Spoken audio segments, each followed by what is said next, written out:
हम देखते हैं भेष से बैराग की बड़ी अच्छी झलक दिखती है, लेकिन कहीं न कहीं साधु, किसी किसी साधु में अहम भाव पुष्ट होता दिखता है। लोग बहुत नमस्कार कर रहे हैं तुम्हारे भेष को देखकर, दंडौत कर रहे हैं। भूलो मत, इससे भूलो मत कि हमको ये गुरुओं की बलिहारी, ये दंडौत गुरुओं को जा रही है। पैंट शर्ट पहन के देखो, खोपड़ी पे बाल और काट के और कंगा फंगा से, फिर देखो कौन तुमको दंडौत कर ले। गुरुओं की दी हुई गुदरी, रज, भेष, तो ये दंडौत कौन को हो रही है? ये हो रही है गुरुदेव जी के लिए, स्वामी जी महाराज के लिए हैं, हमारे लिए नहीं। इस हाड़ मास की ढेर के लिए क्या दंडौत हो, ये ध्यान रखो। तो अहंकार किस बात का, वो फूल जाते हैं।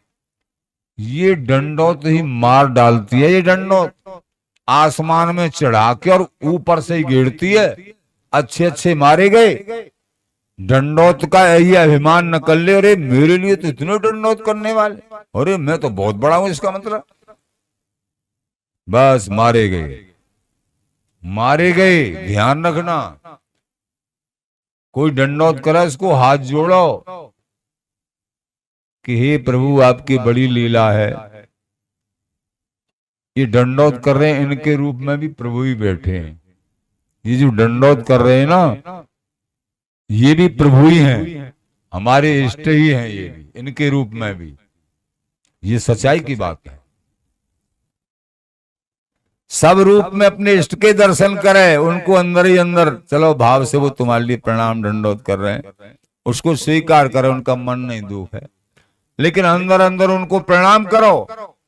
हमने देखा है संतों को पुराने को, जब कोई दंडौत करता उनको उल्टी दंडौत करते हैं, उल्टी दंडौत करते हैं। खैर आप उल्टी दंडौत मत करो, नहीं करना है तो करो तो अच्छा है, लेकिन उनको अंदर अंदर से प्रणाम करो हाथ जोड़ के।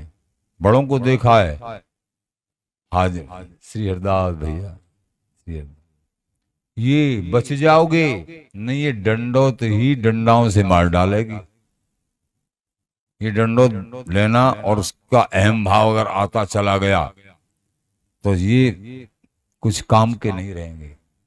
इसलिए हमको एक एक सत्संग के द्वारा, बड़ों की संगति के द्वारा अभिमान शून्य हुआ जाता है। ये भला मत मनाओ को हमारे लिए बड़ी दंडौत होती है। भजन चौपट अगर अहम भाव है ना, तो ये दंडौत का अहम भाव हो गया तो भजन जो कर रहे हो साथ के साथ चौपट होता जाएगा। जो कोई तुमको दंडौत करेगा वो तुम्हारे भजन को ले लेगा। अब बचेगा कैसे? उसमें भगवत भाव करो, ये मेरे बिहारी बिहारी नहीं, कोई दूसरा नहीं है।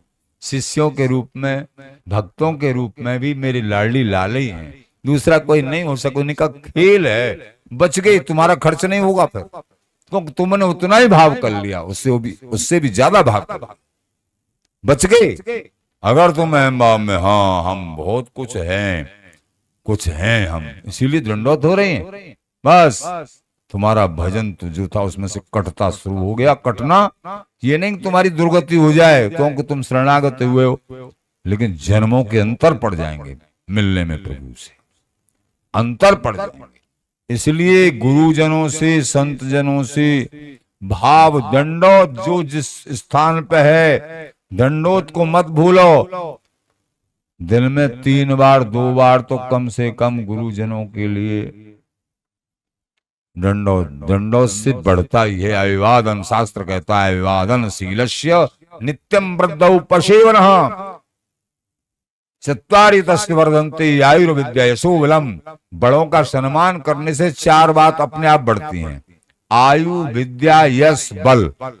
और बड़ों का सम्मान नहीं करेंगे और बड़ों के मन में आ गया तो ये तो अहम भाव है, इसके अहंकारी है, तो 4 बातें अपने आप घटने लगती हैं, आयु, विद्या, यश, बल। अगर चारों बातें बढ़ानी है तो बड़ों का सम्मान करो, दंडोत प्रणाम, जैसे स्थान पे हैं उस स्थान की तरीके से उनको दंडवत प्रणाम करो, माया से बच जाओगे। बड़ी भेड़ दंडवत, सबसे बड़ी भेड़ दंडवत।